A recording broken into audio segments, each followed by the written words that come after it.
서울 망원시장 62살 생선장수 이복순.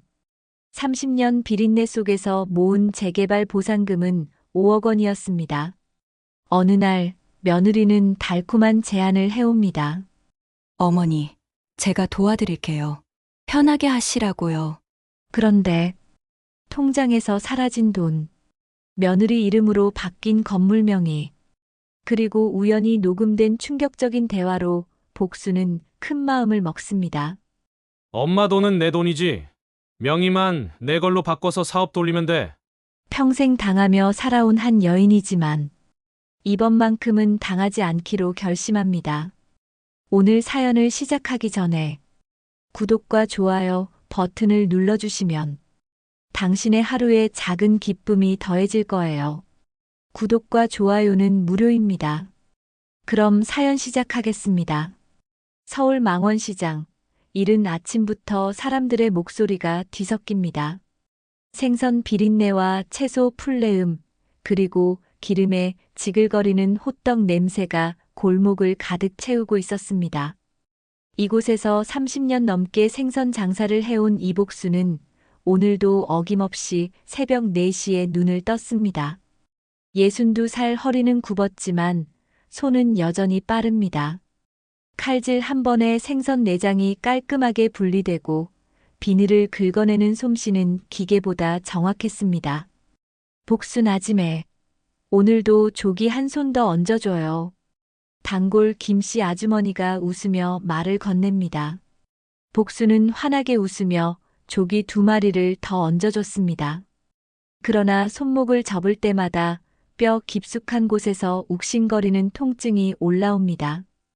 관절염이 시작된 지 벌써 5년째입니다. 병원에선 수술을 권했지만 장사를 쉴 수 없었습니다. 하루 쉬면 하루 수입이 끊기는 삶이었으니까요. 그래도 복수는 불평하지 않았습니다. 이 좌판이 있었기에 아들을 키울 수 있었고 대학까지 보낼 수 있었으니까요. 복순의 좌판 뒤쪽엔 남편 사진이 작은 액자에 담겨 있습니다. 10년 전 뇌출혈로 갑자기 세상을 떠난 남편. 그때부터 복수는 혼자였습니다. 아들 지훈이를 대학까지 보내고 군대 보내고 취직시키고 결혼까지 시켰습니다. 모든 게 이 좌판 위에서 나온 돈이었습니다. 손이 튼 것도 허리가 굽은 것도 얼굴에 주름이 깊게 패인 것도 전부 이 시장 덕분이자 대가였습니다. 그래도 복수는 후회하지 않았습니다. 아들이 잘 되는 모습을 보는 게 유일한 기쁨이었으니까요. 엄마, 오늘 저녁엔 못 갈 것 같아요. 유라가 일이 있대요. 아들 지훈의 전화였습니다. 복수는 실망을 감추며 대답했습니다. 그래, 괜찮아. 바쁘면 어쩔 수 없지. 며느리한테 잘해라. 며느리 유라. 처음 만났을 때부터 복수는 그녀가 낯설었습니다. 말투도 세련되고 옷차림도 깔끔했습니다. 부동산 컨설턴트라는 직업도 복순에겐 생소했습니다. 하지만 아들이 좋아하니 복순도 좋아하려 애썼습니다. 유라는 복순을 보며 늘 웃었지만 그 웃음 뒤에 뭔가 차가운 것이 있다는 느낌을 지울 수 없었습니다. 그래도 복수는 그런 생각을 애써 지웠습니다. 며느리를 의심하는 건 시어머니로서 좋지 않다고 생각했으니까요. 어느 토요일 오후 유라가 시장으로 찾아왔습니다. 하이힐 소리가 시장 바닥을 쳤습니다. 주변 상인들이 힐끗힐끗 쳐다봤습니다. 유라는 복순의 좌판 앞에 서서 말했습니다. 어머니, 큰일 났어요. 아니, 큰 기회가 왔어요. 무슨 소리야? 이 시장 건물들 곧 재개발 들어간대요. 정부 공고 나왔어요. 엄청난 보상금 나올 거예요. 복수는 멍하니 유라를 쳐다봤습니다. 재개발, 보상금? 그런 말은 텔레비전에서나 들었던 이야기였습니다. 유라는 스마트폰 화면을 복순에게 보여줬습니다. 복잡한 숫자와 그래프, 그리고 한자가 섞인 문서들이 가득했습니다. 복수는 글씨가 작아서 잘 보이지 않았지만 유라의 흥분한 목소리는 또렷하게 들렸습니다. 어머니 건물, 아마 최소 5억은 나올 거예요. 평생 고생 끝이에요. 5억. 복수는 그 숫자를 제대로 상상할 수 없었습니다. 평생 모은 돈이 1,000만 원 정도였습니다. 5억이라니. 유라는 계속 말했습니다. 빨리 서류 정리해야 해요. 제가 도와드릴게요. 저 이쪽 전문가잖아요. 어머니 혼자 하시면 복잡하고 실수하실 수도 있어요. 복수는 고개를 끄덕였습니다. 유라의 말이 맞았습니다. 복수는 한글은 읽을 줄 알았지만 어려운 서류는 이해하기 힘들었습니다. 은행 업무도 항상 헷갈렸고 도장 찍는 것도 긴장됐습니다. 며느리가 도와준다니 오히려 다행이었습니다. 유라야, 고맙다. 내가 있어서 든든하구나. 유라는 환하게 웃었습니다. 그 웃음이 복순에게는 천사처럼 보였습니다. 그날 저녁 복수는 좌판을 정리하며 옆 가게 춘자에게 말했습니다. 춘자야, 우리 재개발 들어온대. 며느리가 알려줬어. 춘자는 걸레질을 멈추고 복순을 바라봤습니다. 그래.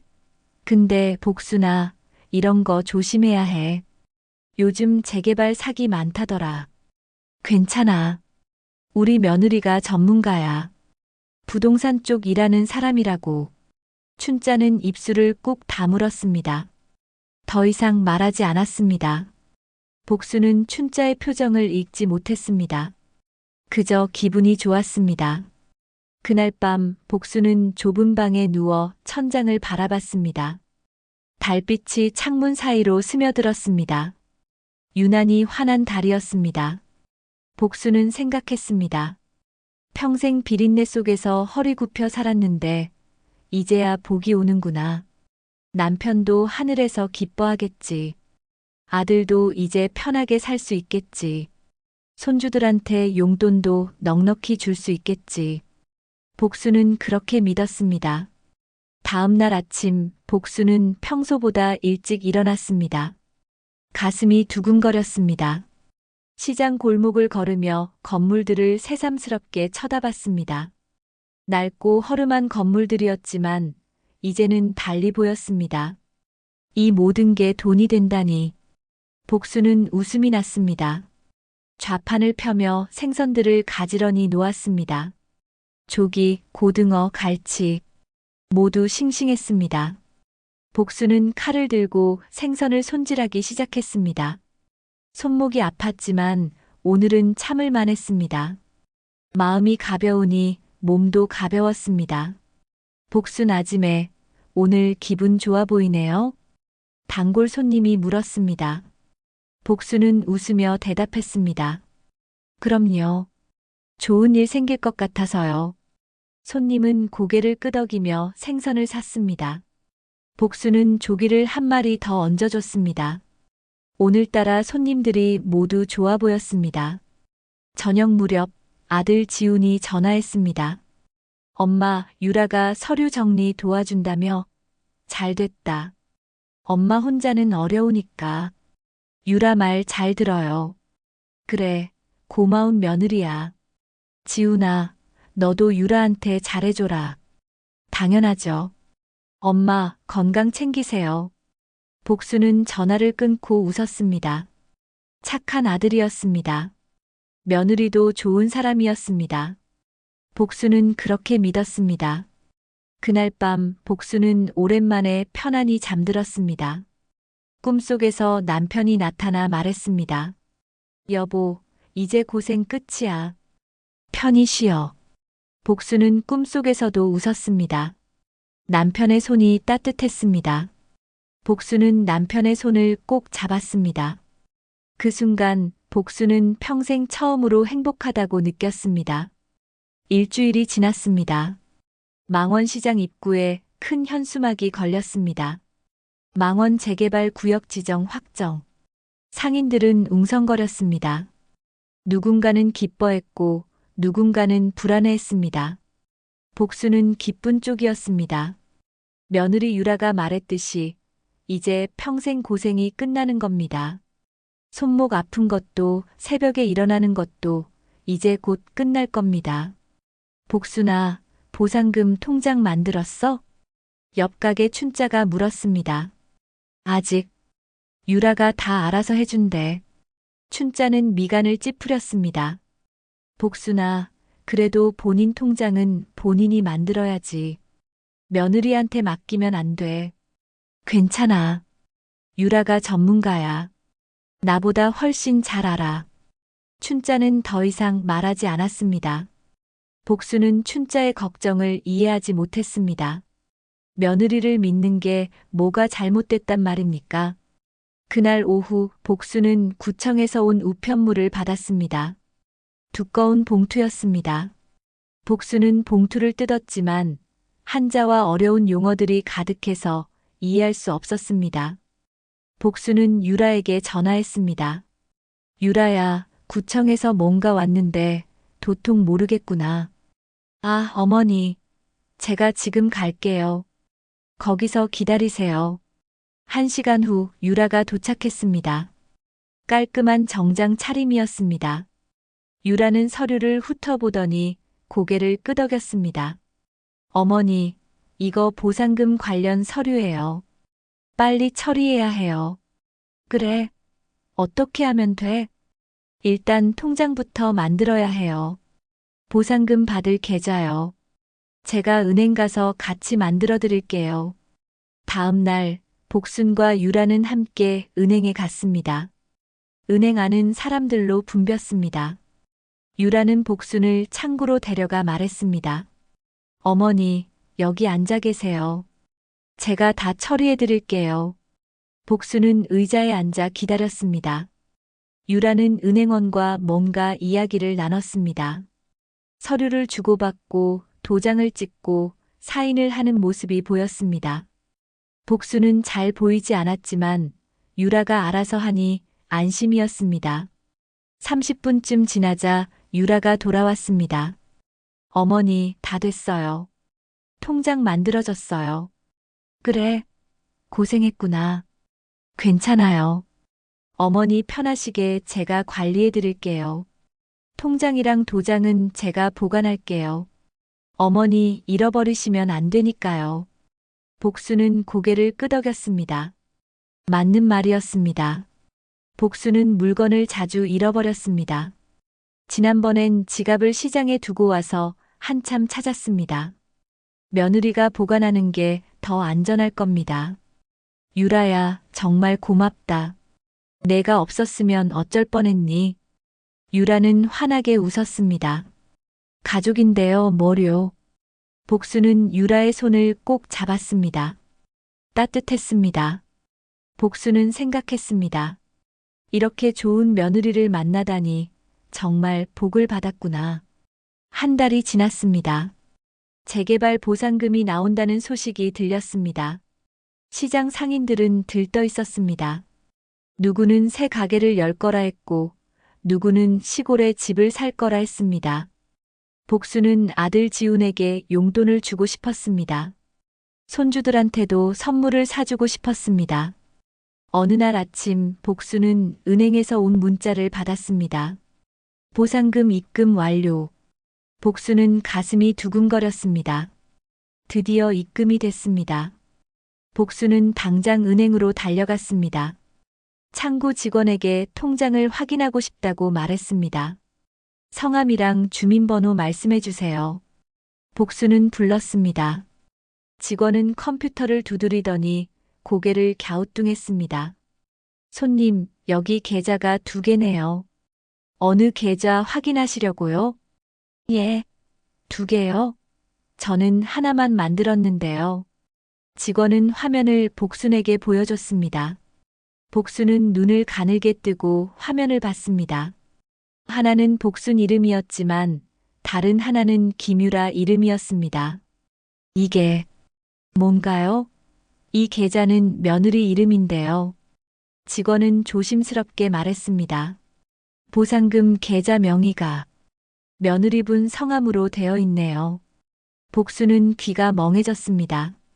무슨 소리인지 이해할 수 없었습니다. 며느리 이름으로 계좌가 만들어졌다고요? 복수는 목소리를 떨며 물었습니다. 그럼 보상금은 어디로 들어간 건가요? 여기 김유라님 계좌로 입금됐네요. 복수는 숨이 막혔습니다. 손이 떨렸습니다. 이게 무슨 일입니까? 복순의 보상금이 며느리 통장으로 들어갔다니. 복수는 황급히 은행을 나왔습니다. 다리에 힘이 풀렸습니다. 시장으로 돌아오는 길, 복수는 비틀거렸습니다. 복순아, 괜찮아? 얼굴이 왜 그래? 춘자가 달려왔습니다. 복수는 울먹이며 말했습니다. 춘자야. 보상금이 며느리 통장으로 들어갔대. 춘자는 복순의 손을 잡았습니다. 뭐라고? 그게 무슨 소리야? 나도 모르겠어. 은행에서 그러는데 며느리 이름으로 계좌가 만들어졌대. 춘자는 입술을 깨물었습니다. 복수는 주저앉았습니다. 좌판 앞 바닥에 털썩 앉아 울기 시작했습니다. 지나가던 사람들이 쳐다봤지만 복수는 신경 쓰지 못했습니다. 그저 눈물만 흘렀습니다. 그날 저녁 복수는 유라에게 전화했습니다. 손이 떨렸지만 참았습니다. 유라야, 통장 좀 확인하고 싶은데. 어머니, 왜요? 무슨 일 있어요? 아니, 그냥 보상금이 잘 들어왔나 싶어서. 유라는 잠시 침묵하더니 대답했습니다. 아, 네. 잘 들어왔어요. 어머니 편하게 하려고 제가 관리해 드리려는 거였어요. 걱정 마세요. 복수는 가슴이 철렁했습니다. 유라의 목소리가 평소와 달랐습니다. 뭔가 차갑고 서늘한 느낌이었습니다. 유라야, 그래도 내 돈인데 내가 봐야 하지 않겠니? 어머니, 제가 알아서 할게요. 어머니는 그냥 장사나 하세요. 복잡한 건 저한테 맡기세요. 전화가 끊겼습니다. 복수는 멍하니 전화기를 쳐다봤습니다. 가슴이 답답했습니다. 뭔가 잘못됐습니다. 복수는 아들 지훈에게 전화했습니다. 지훈아, 엄마 보상금이 유라 통장으로 들어갔다는데 이게 맞는 거니? 지훈은 잠시 말이 없더니 대답했습니다. 엄마, 그냥 유라한테 맡겨요. 그게 편해요. 엄마 혼자 관리하면 복잡하잖아요. 하지만 지훈아, 이건 엄마 돈인데 엄마, 유라가 알아서 잘할 거예요. 걱정하지 마세요. 전화가 또 끊겼습니다. 복수는 전화기를 내려놓고 울었습니다. 아들마저 며느리 편을 들었습니다. 복수는 혼자였습니다. 그날 밤 복수는 생선 비린내 속에서 밤새 울었습니다. 달은 구름에 가려 보이지 않았습니다. 복수는 며칠간 잠을 제대로 자지 못했습니다. 밤마다 천장을 바라보며 생각했습니다. 유라가 정말 나를 속인 걸까? 아니면 내가 오해하는 걸까? 복수는 믿고 싶지 않았습니다. 며느리가 아들이 선택한 사람이 나를 속일 리 없다고 생각했습니다. 하지만 은행에서 본 그 화면이 자꾸 떠올랐습니다. 김유라, 며느리 이름으로 된 계좌, 그리고 그 안에 들어간 5억이라는 돈. 복수나 밥은 먹고 다니니? 춘자가 걱정스럽게 물었습니다. 복수는 고개를 끄덕였지만 사실 며칠째 제대로 먹지 못했습니다. 입맛이 없었습니다. 생선을 손질하는 손도 예전 같지 않았습니다. 칼질이 흔들렸고 비늘을 긁다가 손을 베기도 했습니다. 복수나 병원 가봐. 얼굴색이 안 좋아. 괜찮아. 그냥 피곤해서 그래. 하지만 춘자는 알고 있었습니다. 복순이 마음의 병을 앓고 있다는 걸. 춘자는 조심스럽게 물었습니다. 복순아, 며느리한테 다시 물어봤어?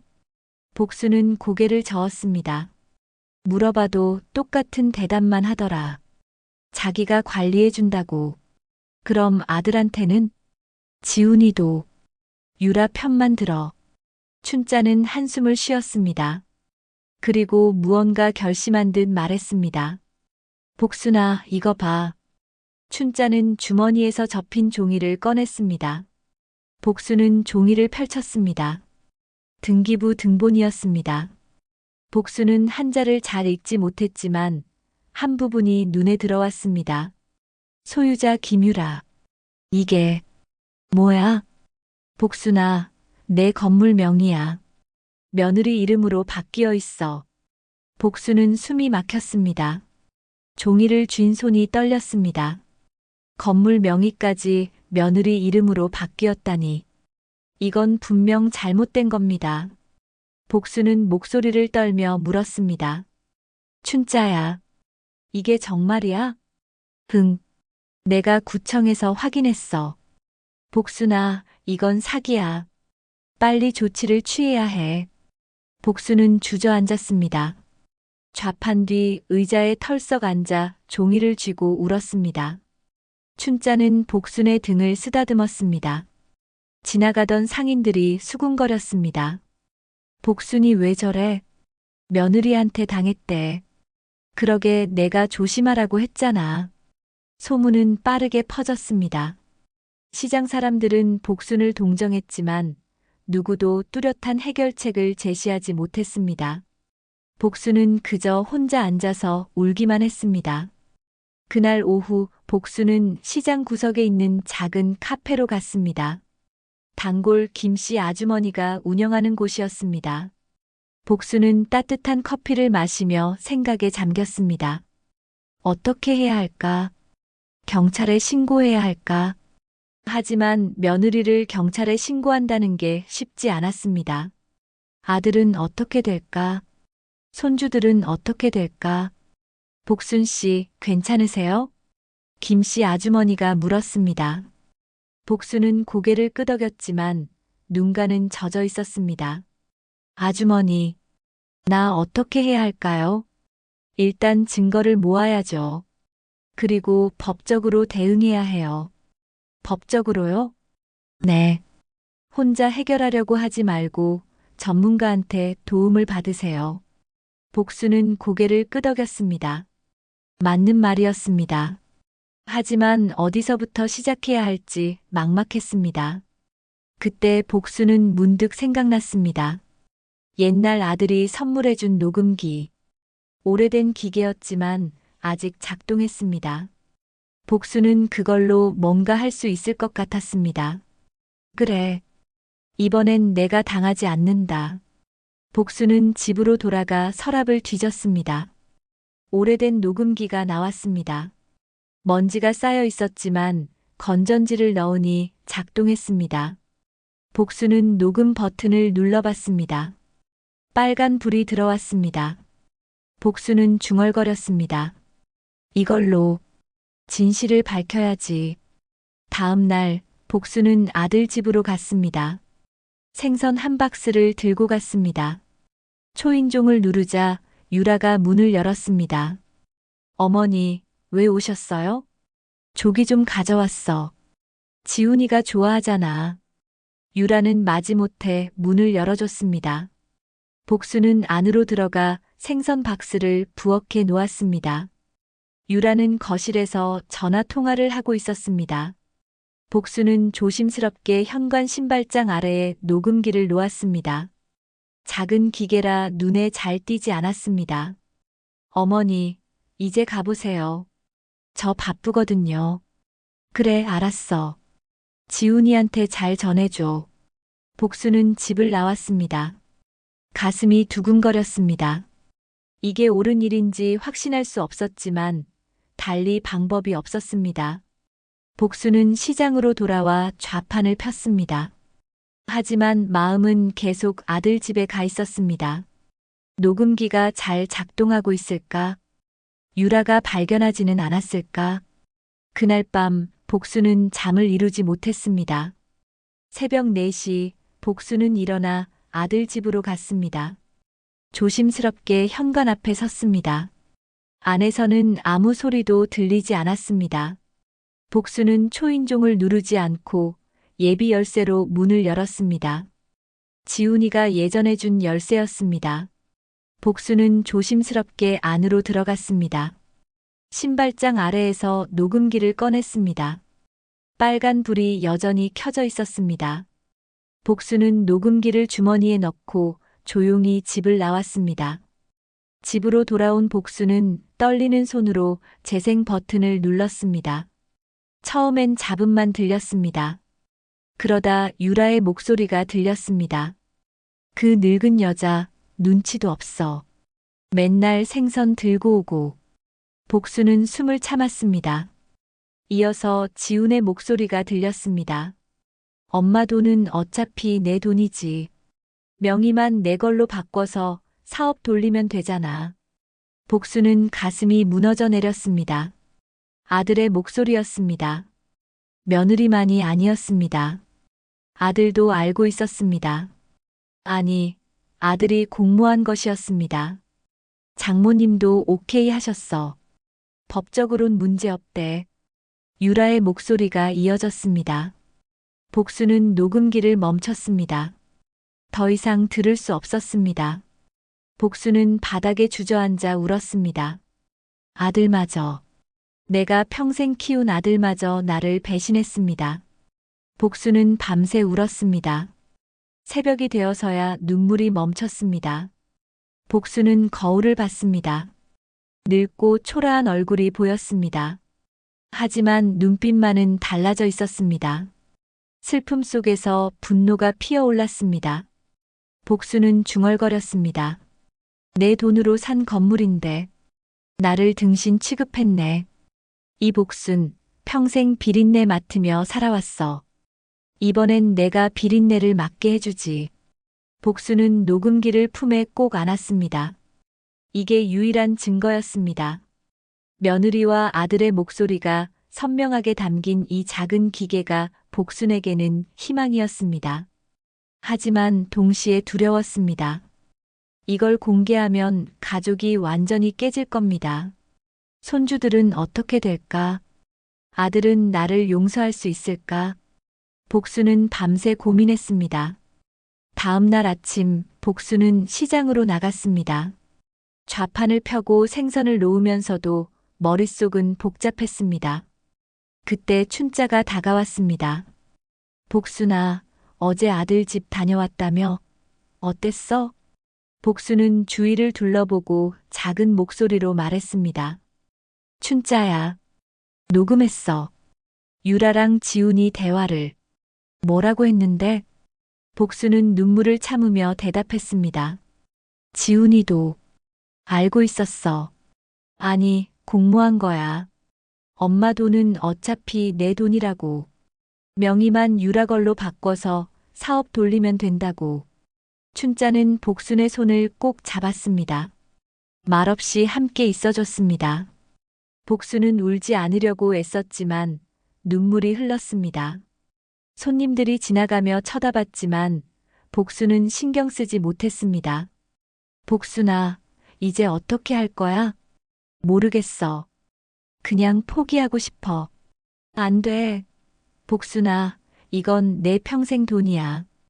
포기하면 안 돼. 춘자의 말이 맞았습니다. 하지만 복수는 힘이 없었습니다. 며느리를 상대하는 것도 힘든데 아들까지 상대해야 한다니. 복수는 좌판 뒤에 앉아 하늘을 바라봤습니다. 구름이 천천히 흘러갔습니다. 며칠이 지났습니다. 복수는 시장 문을 열지 못했습니다. 집에 틀어박혀 아무것도 하지 않았습니다. 밥도 제대로 먹지 않았습니다. 춘자가 매일 찾아와 반찬을 놓고 갔지만 복수는 손도 대지 않았습니다. 거울을 보니 얼굴이 더 수척해져 있었습니다. 눈밑은 까맣게 그늘이 졌고 뺨은 움푹 들어갔습니다. 이러다 죽겠네. 복수는 중얼거렸습니다. 정말 죽을 것 같았습니다. 마음이 아파서 숨쉬기도 힘들었습니다. 복수는 남편 사진을 꺼내봤습니다. 액자 속 남편은 웃고 있었습니다. 여보, 나 어떻게 해야 해? 지훈이가, 우리 아들이 날 배신했어. 사진은 대답하지 않았습니다. 하지만 복수는 느낄 수 있었습니다. 남편이라면 뭐라고 했을까? 아마 이렇게 말했을 겁니다. 여보, 당하고만 있으면 안 돼. 싸워야 해. 복수는 천천히 일어났습니다. 거울을 봤습니다. 늙은 얼굴이 보였습니다. 주름투성이 얼굴. 하지만 그 속에서 뭔가 달라진 게 보였습니다. 눈빛이었습니다. 예전처럼 순하고 착한 눈빛이 아니었습니다. 단단하고 강한 눈빛으로 변해 있었습니다. 그래. 나 이대로 당할 수 없어. 복수는 옷을 갈아입었습니다. 머리를 빗고 세수를 했습니다. 그리고 집을 나섰습니다. 시장 사람들이 깜짝 놀랐습니다. 복수나, 어디 갔었어? 걱정했잖아. 미안해. 이제 괜찮아. 복수는 좌판을 폈습니다. 생선을 놓고 칼을 들었습니다. 손목이 아팠지만 참았습니다. 복수는 생선을 손질하며 생각했습니다. 이제 준비해야 해. 제대로 대응해야 해. 그날 오후 복수는 춘자를 불렀습니다. 춘자야, 구청 감사실에 아는 사람 있다고 했지? 응, 정 과장. 단골 손님이야. 왜? 소개 좀 해줄 수 있어? 춘자는 복순의 눈을 봤습니다. 그 눈빛이 달라진 걸 느꼈습니다. 복순아, 싸우기로 결심한 거야? 응. 이대로 당할 순 없어. 내 평생 번 돈이야. 춘자는 환하게 웃었습니다. 그래, 바로 그거야. 내일 정 과장 만나게 해줄게. 다음 날 복수는 춘자와 함께 구청 근처 찻집으로 갔습니다. 정 과장은 50대 중반의 온화한 인상을 가진 남자였습니다. 복수는 정 과장 앞에 앉아 모든 걸 설명했습니다. 며느리가 통장을 만든 것, 건물 명의가 바뀐 것, 그리고 녹음한 내용까지. 정 과장은 심각한 표정으로 듣더니 고개를 끄덕였습니다. 이건 명백한 사기입니다. 위임장 위조죠. 그럼 제가 돈을 돌려받을 수 있나요? 물론입니다. 하지만 법적 절차가 필요해요. 그리고 정 과장은 잠시 망설이더니 말했습니다. 녹취는 좋은 증거예요. 하지만 더 확실한 게 필요합니다. 며느리분이 직접 인정하는 장면이라든지. 어떻게요? 며느리분이 사람들 앞에서 이 사실을 말하게 만드는 겁니다. 공개적으로요. 복수는 고개를 갸우뚱했습니다. 어떻게 그렇게 할 수 있을까? 정 과장은 스마트폰을 꺼내 뭔가를 검색했습니다.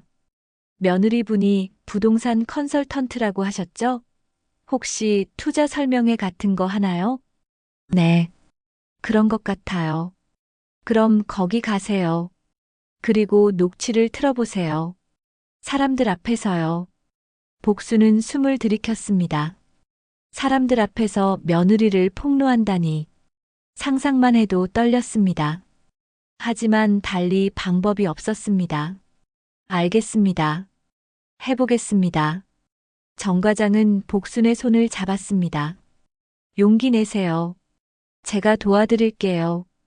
법적으로 문제없게 준비하겠습니다. 복수는 고개를 끄덕였습니다. 찻집을 나오며 춘자가 물었습니다. 복수나 정말 할 수 있겠어? 해야지. 안 하면 평생 후회할 것 같아. 복수는 집으로 돌아와 스마트폰을 꺼냈습니다. 서툰 손으로 유라의 이름을 검색했습니다. 유라가 운영하는 부동산 회사 홈페이지가 나왔습니다. 그리고 공지사항에 투자 설명회 일정이 적혀 있었습니다. 토요일 저녁 강남 호텔. 복수는 날짜를 확인했습니다. 이번 주 토요일이었습니다. 사흘 뒤였습니다. 복수는 달력에 동그라미를 쳤습니다. 그리고 녹음기를 꺼내 배터리를 확인했습니다. 아직 잘 작동했습니다. 복수는 작은 휴대용 스피커도 준비했습니다. 토요일. 그날이 결전의 날이야. 복수는 중얼거렸습니다. 가슴이 두근거렸지만 이번엔 두려움이 아니었습니다. 각오였습니다. 복수는 거울을 다시 봤습니다. 그리고 자신에게 말했습니다. 이복순, 넌 할 수 있어. 평생 비린내 맡으며 살아온 내가 이번엔 비린내를 맡게 해줄 거야. 토요일이 다가왔습니다. 복수는 사흘 내내 준비했습니다. 녹음기를 반복해서 확인하고 스피커도 여러 번 테스트했습니다.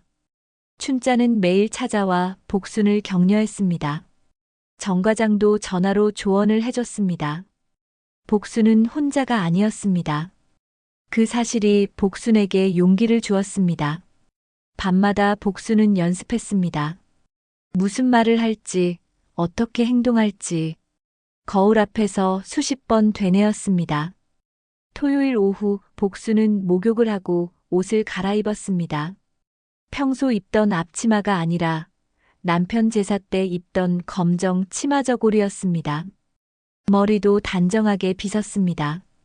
거울을 보니 낯선 사람이 서 있는 것 같았습니다. 복수는 가방에 녹음기와 스피커를 넣었습니다. 손이 떨렸지만 참았습니다. 가슴속에서 무언가가 뜨겁게 타오르고 있었습니다. 복순아, 정말 가는 거야? 춘자가 걱정스럽게 물었습니다. 복수는 고개를 끄덕였습니다. 응. 이제 돌아올 수 없어. 가야만 해. 이게 아니면 평생 억울하게 살 것 같아. 그래. 힘내. 내가 기도할게. 복순아, 넌 할 수 있어. 복수는 시장을 나섰습니다. 지하철을 타고 강남으로 향했습니다. 오랜만에 타는 지하철이었습니다. 복수는 창밖을 바라봤습니다. 건물들이 빠르게 지나갔습니다. 세상은 이렇게 넓은데 복순의 세상은 너무 좁았습니다. 망원시장이 전부였습니다. 하지만 오늘 복수는 그 좁은 세상을 벗어나 싸우러 갑니다. 가슴이 두근거렸지만 복수는 눈을 감고 남편을 떠올렸습니다. 남편이라면 응원해 줄 겁니다. 강남역에 도착했습니다. 사람들이 넘쳐났습니다. 복수는 휴대폰 지도를 보며 호텔을 찾았습니다. 높은 건물들 사이로 호텔이 보였습니다. 복수는 숨을 깊이 들이쉬고 호텔로 걸어갔습니다. 로비는 화려했습니다. 샹들리에가 빛나고 대리석 바닥이 반짝였습니다. 복수는 작아지는 기분이었지만 고개를 들고 걸었습니다. 주눅 들면 안 됩니다. 오늘은 당당해야 합니다. 투자 설명회는 몇 층인가요? 안내 데스크 직원에게 물었습니다. 직원은 친절하게 대답했습니다. 3층 세미나홀입니다. 엘리베이터 타고 올라가시면 됩니다. 복수는 엘리베이터를 탔습니다. 거울에 비친 자신을 봤습니다. 떨리는 손을 주먹으로 쥐었습니다. 엘리베이터 문이 열렸습니다.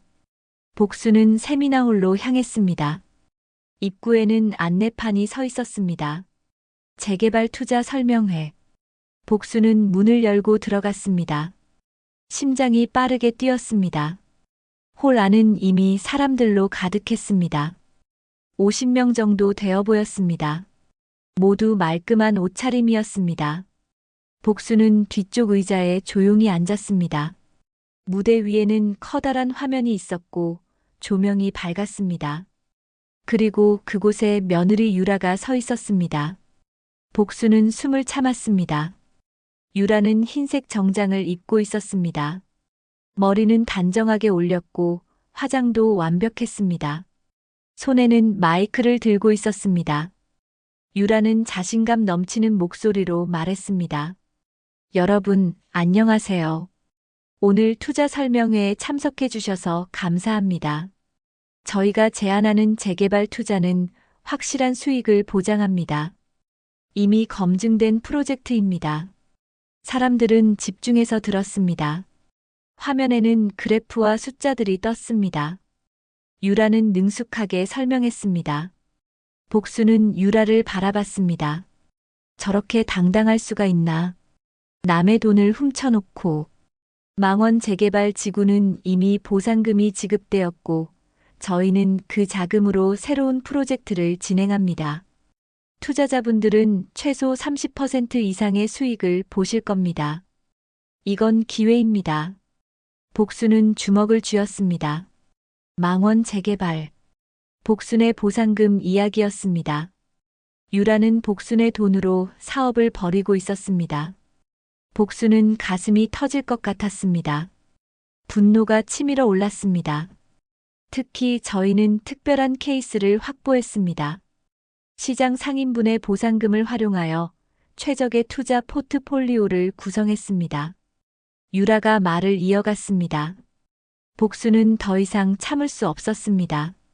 복순은 자리에서 일어났습니다. 사람들이 뒤돌아봤습니다. 복순은 천천히 앞으로 걸어갔습니다. 한 걸음 한 걸음이 무거웠지만 멈출 수 없었습니다.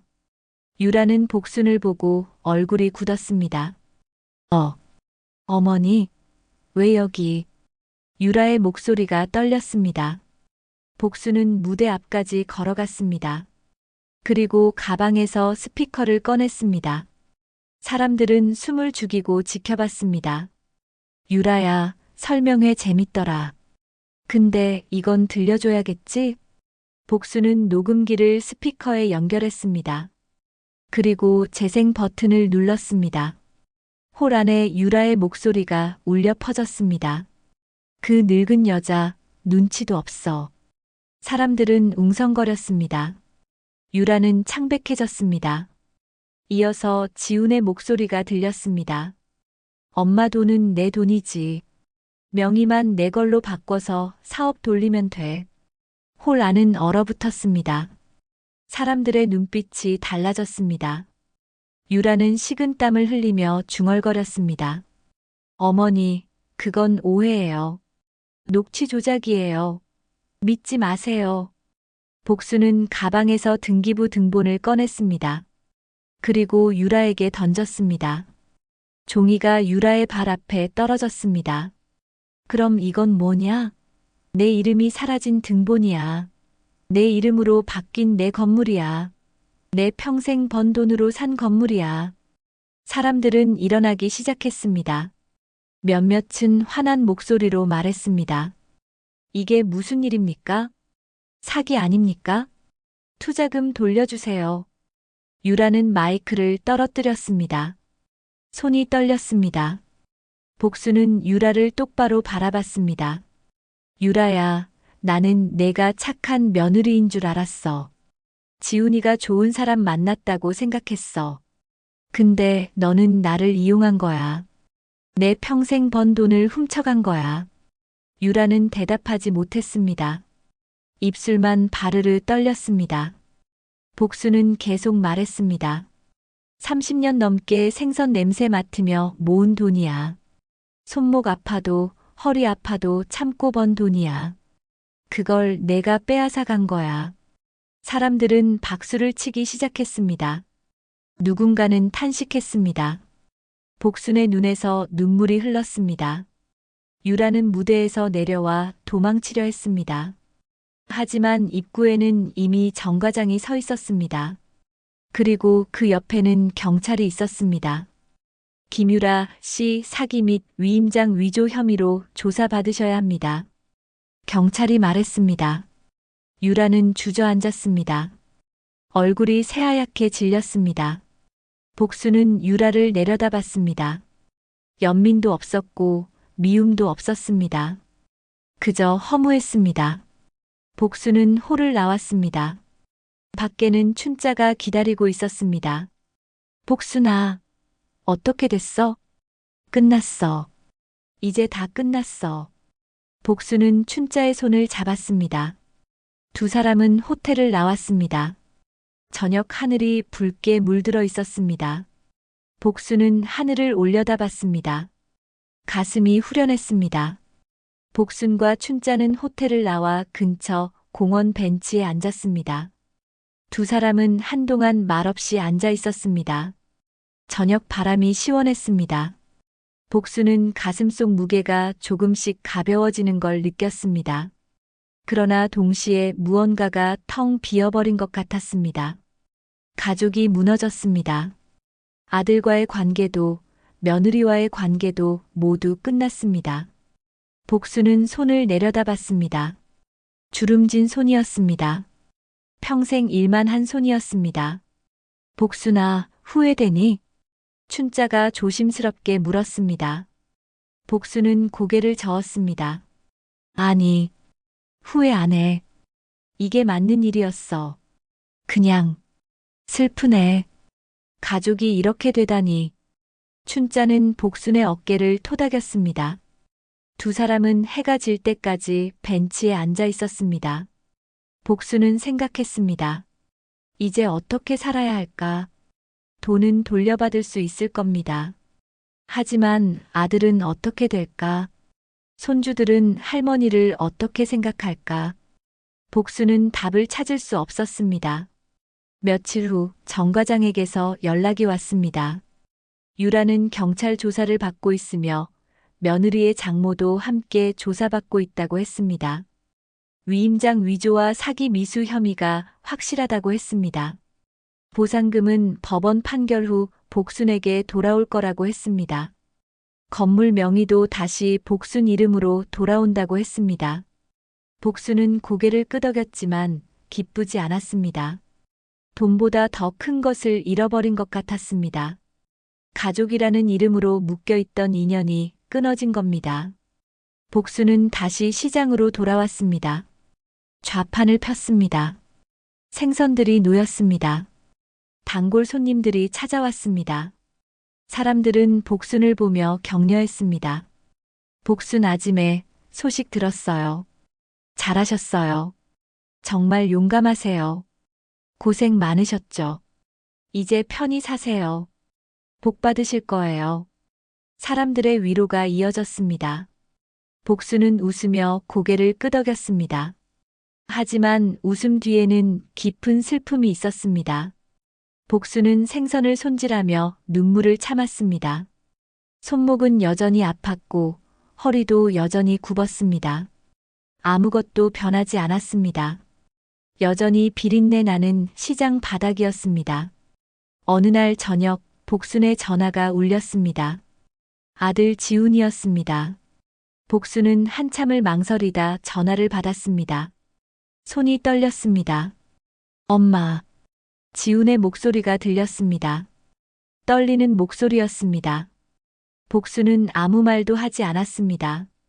지훈은 울고 있었습니다. 복수는 아들의 울음소리를 들으며 가슴이 아팠습니다. 엄마, 나 정말 몰랐어요. 유라가 다 알아서 하는 줄 알았어요. 이렇게 될 줄 몰랐어요. 엄마, 미안해요. 복수는 한숨을 쉬었습니다. 아들의 말이 거짓인지 진실인지 알 수 없었습니다. 녹음기에는 아들의 목소리가 분명히 있었습니다. 엄마 돈은 내 돈이라고 말한 목소리가. 그 목소리를 어떻게 믿을 수 있겠습니까?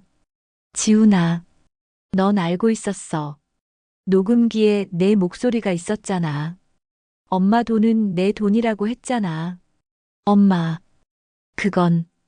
그건 유라가 시켜서. 나는 정말 엄마를 배신할 생각은 없었어요. 엄마, 제발. 복수는 전화를 끊었습니다. 더 이상 들을 수 없었습니다. 변명이 계속되면 복순의 마음이 흔들릴 것 같았습니다. 복수는 전화기를 내려놓고 울었습니다. 아들을 미워해야 할까, 용서해야 할까? 복수는 알 수 없었습니다. 그저 가슴이 아팠습니다. 다음 날 복수는 시장에서 춘자를 만났습니다. 춘자는 따뜻한 국밥을 가져왔습니다. 김이 모락모락 났습니다. 복순아, 밥이나 먹어. 요즘 너 제대로 안 먹잖아. 이러다 쓰러지겠어. 고마워, 춘자야. 내가 없었으면 나 어떻게 됐을까? 진짜 고마워. 친구 좋다는 게 이런 거지. 복순아, 지훈이한테 연락 왔어? 응. 어제 전화 왔어. 울면서 사과하더라. 근데 난 믿을 수가 없어. 녹음기에 그 목소리가 계속 들려. 춘자는 고개를 끄덕였습니다. 그리고 조심스럽게 말했습니다. 복순아, 용서는 내 마음대로 하는 거야. 아들이라고 해서 무조건 용서할 필요는 없어. 내가 준비될 때까지 기다려. 시간이 필요하면 시간을 가져. 복수는 국밥을 한 숟가락 떴습니다. 따뜻했습니다. 복수는 생각했습니다. 용서는 나중 일입니다. 지금은 내 마음을 추스르는 게 먼저입니다. 복수는 국밥을 천천히 먹었습니다. 목구멍으로 넘어가는 밥이 따뜻했습니다. 일주일 후 복수는 법원에서 연락을 받았습니다. 유라와 유라의 장모는 위임장 위조 및 사기 미수로 법적 처벌을 받게 되었습니다. 징역형도 예상된다고 했습니다. 보상금은 전액 복순에게 돌아올 예정이며 건물 명의도 복순 이름으로 환원된다고 했습니다.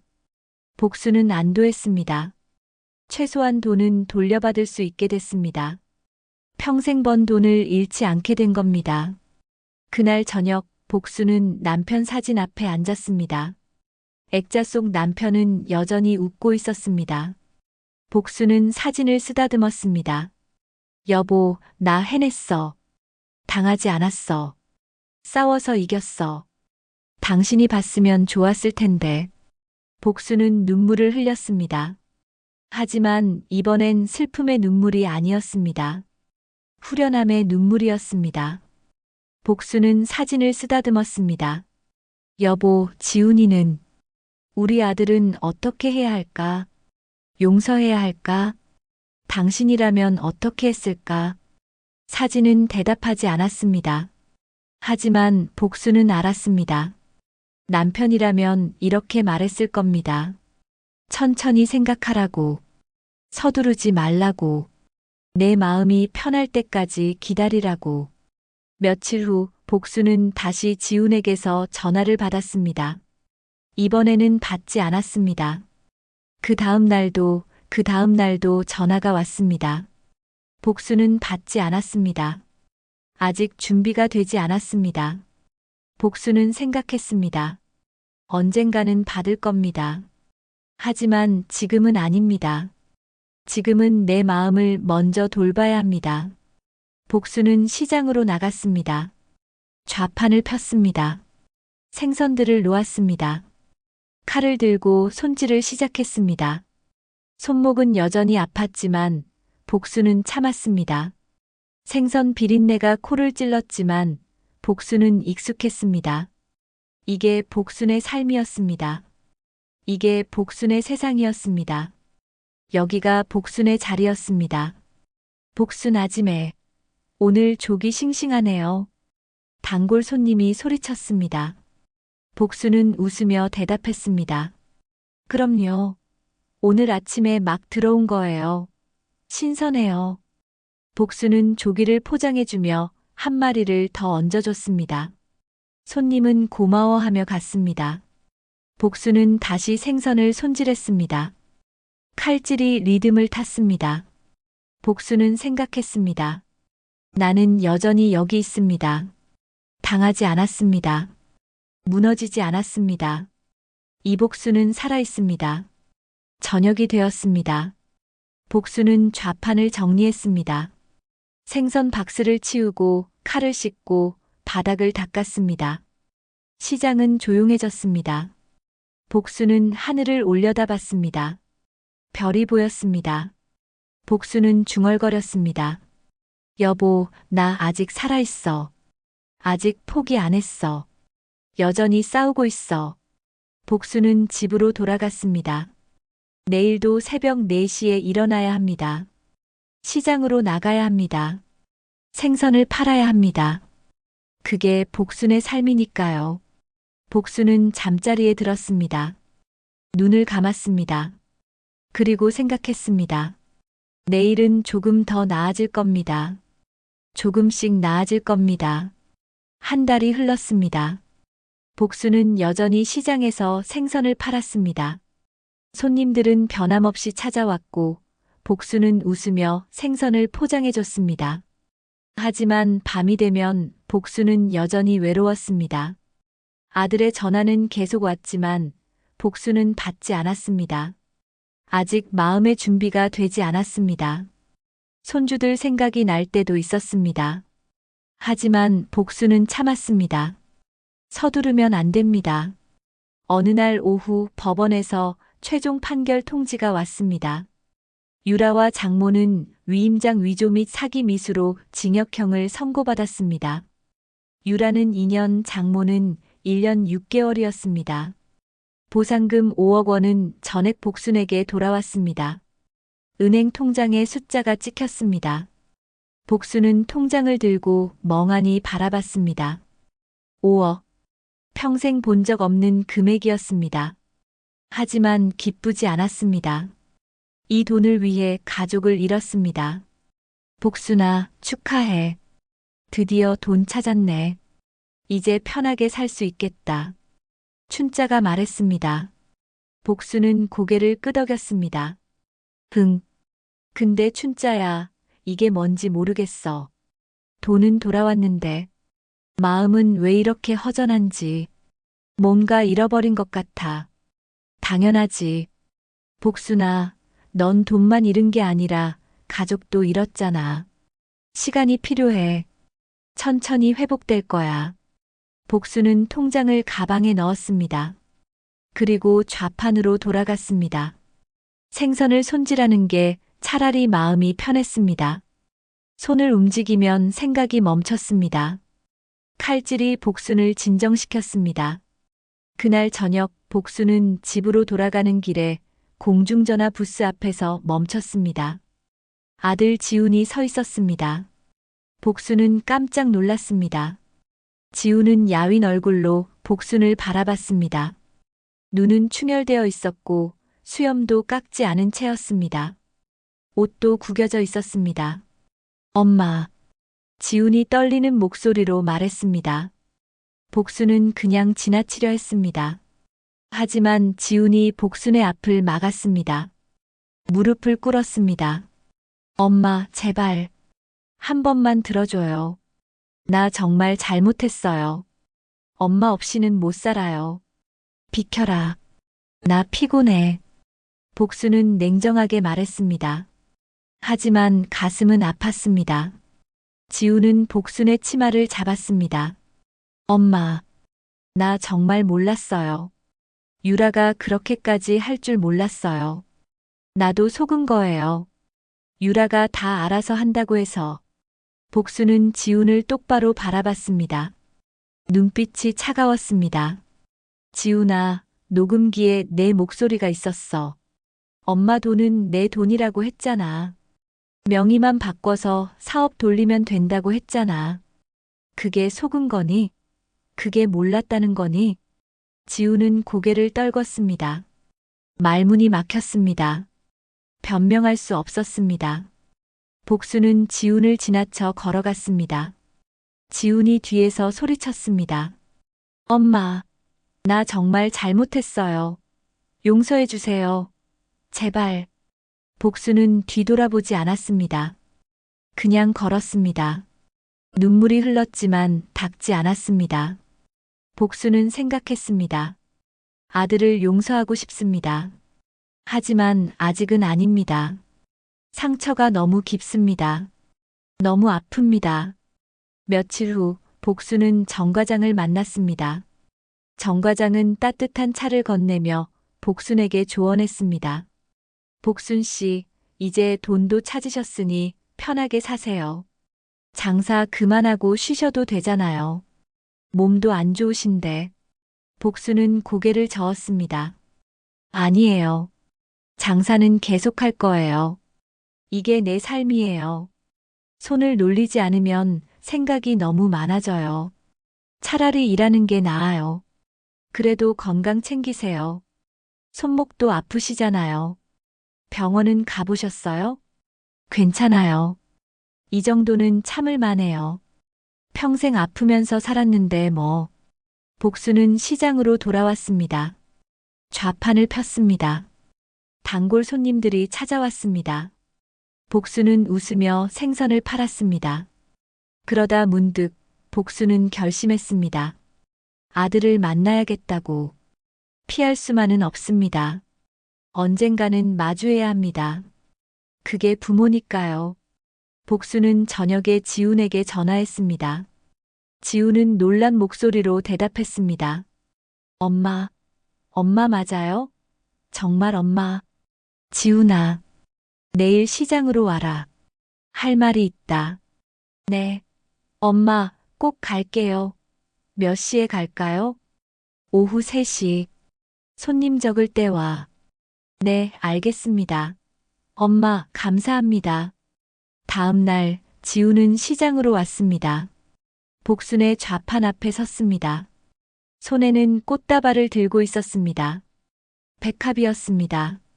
복순은 생선을 손질하며 말했습니다. 앉아라. 지우는 좌판 옆 의자에 조심스럽게 앉았습니다. 복순은 칼질을 멈추지 않았습니다. 생선을 손질하며 말했습니다. 눈은 생선을 향하고 있었습니다. 지훈아, 나는 내가 잘못한 걸 알아. 내가 유라랑 공모한 것도 알아. 녹음기가 증명했잖아. 부인할 수 없어. 엄마, 나는 말 끊지 마. 내 말 끝까지 들어. 내 변명은 나중에 해. 지우는 입을 다물었습니다. 복수는 계속 말했습니다. 나는 평생 너 하나 바라보고 살았어. 아빠 돌아가시고 나서 너만 믿고 살았어. 내가 잘 되는 게 내 유일한 기쁨이었어. 근데 내가 날 배신했어. 그게 제일 아팠어. 돈보다 그게 더 아팠어. 엄마, 미안해요. 정말 미안해요. 지우는 눈물을 흘렸습니다. 복수는 칼을 내려놓고 지훈을 바라봤습니다. 지훈아, 용서는 쉬운 게 아니야. 시간이 필요해. 근데 나는 생각했어. 너를 영영 잃고 싶지 않다고. 넌 내 아들이니까. 내가 낳은 아들이니까. 엄마, 고마워요. 정말 고마워요. 고마워할 거 없어. 나는 아직 용서 안 했어. 그냥 기회를 주는 거야. 복수는 다시 칼을 들었습니다. 생선을 손질하며 말했습니다. 지훈아, 나는 내가 진짜 뉘우치는지 보고 싶어. 말로만이 아니라 행동으로 보여줘. 그때 가서 다시 생각할게. 용서할지 말지. 엄마, 어떻게 하면 돼요? 뭐든 할게요. 진짜 뭐든지 할게요. 그건 내가 알아서 해. 나는 그냥 지켜볼게. 진심인지 아닌지. 시간이 알려줄 거야. 지우는 고개를 끄덕였습니다. 복수는 다시 생선을 손질하기 시작했습니다. 지우는 한참을 앉아 있다가 일어났습니다. 엄마, 나 매주 올게요. 엄마 좌판 청소하고 도와드릴게요. 생선 나르는 것도 도와드릴게요. 그래, 내 마음대로 해. 억지로 하지는 마. 지우는 꽃다발을 놓고 갔습니다. 복수는 꽃다발을 바라봤습니다. 하얀 백합이었습니다. 순수함의 상징이었습니다. 복수는 꽃다발을 좌판 뒤에 놓았습니다. 그리고 다시 칼을 들었습니다. 손목이 아팠지만 참았습니다. 아픔은 익숙했습니다. 그날 밤 복수는 집으로 돌아와 남편 사진을 봤습니다. 액자를 닦으며 말했습니다. 여보, 나 오늘 지훈이 만났어. 용서는 아직 못했어. 근데 기회는 줬어. 이게 맞는 걸까? 내가 너무 약한 걸까? 사진은 대답하지 않았습니다. 하지만 복수는 남편이 웃고 있는 것 같았습니다. 복수는 사진을 쓰다듬었습니다. 여보, 나는 이제 강해졌어. 당하지 않는 이복순이 됐어. 이 늙은 손, 아직 따뜻해. 복수는 자신의 손을 바라봤습니다. 주름지고 거칠었지만 여전히 힘이 있었습니다. 복수는 손을 펴고 쥐기를 반복했습니다. 손목이 아팠지만 복수는 웃었습니다. 아픔은 살아있다는 증거였습니다. 석 달이 흘렀습니다. 지우는 약속을 지켰습니다. 매주 토요일마다 시장으로 와서 복순의 좌판을 청소했습니다. 생선 박스를 날랐고 바닥을 닦았습니다.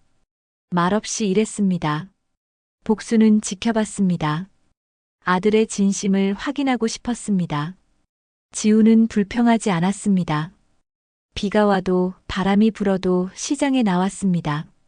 손이 거칠어지고 옷에서 생선 냄새가 났지만 지우는 계속 왔습니다. 어느 토요일 지우는 손주들을 데려왔습니다. 7살 손자 민준이와 5살 손녀 서연이었습니다.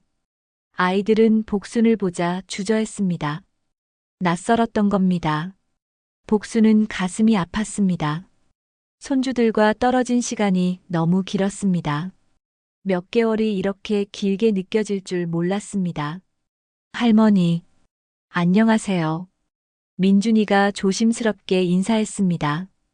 복순은 무릎을 꿇고 아이들과 눈높이를 맞췄습니다. 허리가 아팠지만 참았습니다. 그래, 민준아. 서연아. 할머니가 보고 싶었어. 정말 많이 보고 싶었어. 복순은 아이들을 안았습니다. 아이들의 체온이 따뜻했습니다. 복순은 눈물이 났습니다. 하지만 참았습니다. 아이들 앞에서 울면 안 됩니다. 지우는 멀리서 그 모습을 지켜보며 울었습니다. 복순은 지훈을 봤습니다. 지훈도 많이 변했습니다. 할머니, 생선 만져봐도 돼요? 서연이가 물었습니다. 복순은 웃으며 대답했습니다. 그럼, 만져봐. 근데 조심해야 해. 날카로우니까. 할머니가 옆에서 지켜줄게. 아이들은 신기한 듯 생선을 만졌습니다. 복순은 아이들에게 생선 이름을 가르쳐 줬습니다. 조기, 고등어, 갈치. 아이들은 즐거워했습니다. 복순도 오랜만에 웃었습니다. 진심으로 웃었습니다. 웃음이 이렇게 행복한 것이었나 싶었습니다. 그날 오후 복순은 지훈에게 말했습니다. 지훈아, 다음 주 일요일에 우리 집으로 와라. 밥 해줄게. 손주들도 데려와. 할머니가 맛있는 거 많이 해줄게. 지훈은 놀란 표정을 지었습니다. 믿을 수 없다는 표정이었습니다. 엄마, 정말요? 엄마가 용서해 주신 거예요? 용서는 아직 완전히는 아니야. 근데 너 노력하는 거 봤어. 진심인 것도 알겠어. 이제 조금씩 시작해보자. 천천히. 서두르지 말고. 지우는 무릎을 꿇고 복순의 손을 잡았습니다. 손이 떨렸습니다. 엄마, 고맙습니다. 정말 고맙습니다. 평생 잘할게요. 다시는 엄마 실망시키지 않을게요. 말은 쉬워. 행동으로 보여줘. 앞으로도 계속. 평생 잘해야 해. 복순은 지훈의 머리를 쓰다듬었습니다. 어릴 적 지훈을 쓰다듬던 기억이 났습니다. 복순은 생각했습니다. 사람은 실수할 수 있습니다. 중요한 건 그 실수를 어떻게 바로잡느냐입니다. 지훈은 바로잡으려 애쓰고 있었습니다. 일요일이 왔습니다. 지훈은 손주들과 함께 복순의 집으로 왔습니다. 복순은 아침부터 음식을 준비했습니다. 지훈이 좋아하던 갈치조림을 끓였습니다. 손주들을 위해 김밥도 말았습니다. 잡채도 만들고 계란찜도 쪘습니다. 손목이 아팠지만 참았습니다. 오늘만큼은 참을 수 있었습니다. 행복한 고통이었습니다. 식탁에 음식이 차려졌습니다. 지훈과 손주들이 앉았습니다. 복순은 밥을 퍼주며 말했습니다. 많이 먹어라. 할머니가 정성껏 만든 거야. 사랑 듬뿍 담아서 만들었어. 할머니, 맛있어요. 세상에서 제일 맛있어요. 민준이가 말했습니다. 복순은 웃었습니다. 식탁은 오랜만에 따뜻했습니다. 복순은 가족과 함께 밥을 먹으며 생각했습니다. 이게 행복이구나. 이게 가족이구나. 이 순간을 위해 살아온 거구나. 식사 후 지우는 조심스럽게 말했습니다. 엄마, 유라는 지금 교도소에 있어요. 이혼 절차도 진행 중이에요. 아이들한테는 엄마가 잠깐 멀리 갔다고 말했어요. 나중에 크면 천천히 설명할 생각이에요. 복수는 고개를 끄덕였습니다. 그래, 그게 맞는 일이야. 지훈아, 너는 이제 다시 시작해야 해. 아이들 잘 키우고. 그게 내가 해야 할 일이야. 네, 엄마. 엄마 도움이 필요해요. 혼자서는 아이들 키우기 힘들어요. 일도 해야 하고. 그래, 엄마가 도와줄게. 우리 손주들, 엄마가 잘 키워줄게. 엄마처럼 사랑으로 키워줄게. 복수는 손주들을 안았습니다. 아이들은 복순의 품에서 웃었습니다. 복수는 눈물을 흘렸습니다. 이번엔 참지 않았습니다. 행복의 눈물이었으니까요. 감사의 눈물이었으니까요. 며칠 후 복수는 다시 시장으로 나갔습니다. 좌판을 폈습니다. 생선들을 놓았습니다. 단골 손님들이 찾아왔습니다. 사람들의 인사가 반가웠습니다. 복순 아줌매, 요즘 표정이 밝아졌네요. 무슨 좋은 일 있어요? 그런가요? 기분이 좋아서 그런가 봐요. 손주들도 다시 만나고 아들이랑 화해했다며요? 정말 잘 됐어요. 가족은 역시 가족이에요. 복수는 웃으며 고개를 끄덕였습니다. 그리고 생각했습니다. 화해했다기보다는 다시 시작하는 거라고. 천천히 조금씩 서두르지 않고 한 걸음씩 복수는 칼을 들고 생선을 손질했습니다. 손목은 여전히 아팠습니다. 하지만 이제는 견딜만 했습니다. 아니, 오히려 이 아픔이 복순을 살아있게 만들었습니다. 복순은 생각했습니다. 가난이 부끄러운 게 아닙니다. 진심을 팔아먹은 게 부끄러운 겁니다. 당하고도 가만히 있는 게 부끄러운 겁니다. 저녁이 되었습니다. 복수는 좌판을 정리하며 주위를 둘러봤습니다. 시장은 여전히 시끄러웠습니다. 사람들의 목소리, 장사하는 소리, 웃음소리가 뒤섞였습니다. 복수는 이 모든 게 좋았습니다. 이게 복순의 세상이었습니다. 이게 복순의 자리였습니다. 복수는 생선 박스를 치우며 손을 내려다봤습니다. 주름지고 거친 손이었습니다. 상처 자국도 여전히 남아 있었습니다. 하지만 이 손은 강했습니다. 이 손은 30년 넘게 가족을 먹여 살렸습니다. 이 손은 아들을 키웠습니다. 그리고 이 손은 부정과 싸워 이겼습니다. 이 손은 포기하지 않았습니다. 복순아, 오늘도 수고했어. 춘자가 말했습니다. 복수는 웃으며 대답했습니다. 너도 수고했어, 춘자야. 내가 없었으면 나 여기까지 못 왔을 거야. 진심으로 고마워. 뭘? 친구 좋다는 게 이런 거지. 복순아, 이제 행복하게 살아. 내가 행복한 거 보니까 나도 기뻐.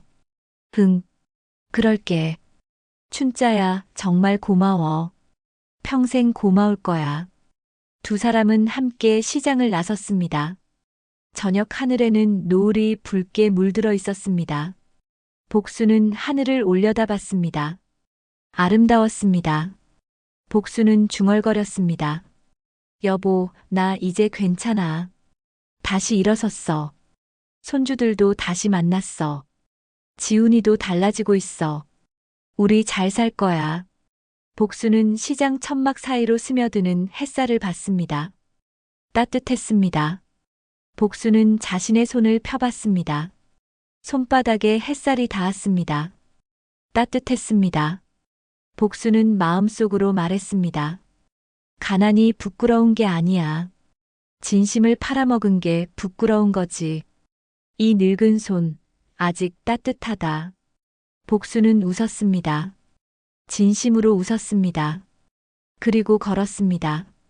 내일을 향해 걸었습니다. 복순의 발걸음은 느렸지만 단단했습니다. 복수는 살아있었습니다. 그리고 행복했습니다. 무엇보다 복수는 강했습니다. 오늘의 이야기 들어주셔서 감사합니다. 앞으로도 인생의 지혜를 밝히는 감동적인 사연으로 찾아뵙겠습니다. 좋아요와 구독도 잊지 말고 눌러주시고 댓글로 응원의 메시지를 남겨주세요. 오늘도 여러분들께 꽃길 인생만 펼쳐지길 바라고 응원하겠습니다.